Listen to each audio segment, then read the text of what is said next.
Kampionati i futbollit në ligën e parë vazhdon këtë fundjavë me ndeshjet e Xhiros së 8 të sezonit vjeshtor. Java e 8 hapet me 2 ndeshje mjaft interesante pasi bëhet fjalë për 4 skuadra, të cilat aktualisht gjenden në pjesën e poshtme të renditjes tabelore.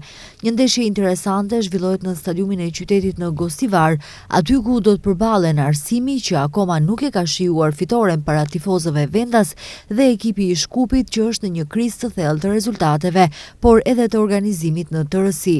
Sido që të jetë, ekipi i Vendas duhet të dëshmojë respekt ndaj skuadrës kundërshtare dhe me lojë cilësore dhe paraqitje dinjitoze në suaza të fair play-t në terren të gjelbër, le të fitojë ekipi më i suksesshëm. Një ndeshje tjetër interesante do të zhvillohet në Kavadar, aty ku do të përballen Tikveshi Vendas dhe Makedonia Gjorgje Petrov.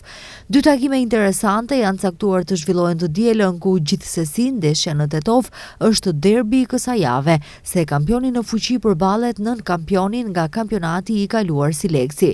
Kësaj radhe favorite konsiderohet Shkëndija, me që Sileksi në Tetov udhëton pas 2 humbjeve radhazi nga Bashkimi në Kumanov dhe nga Struga Trimlum në Kratov. Shkëndija do të ketë përkrahjen e madhe të tifozëve Vendas.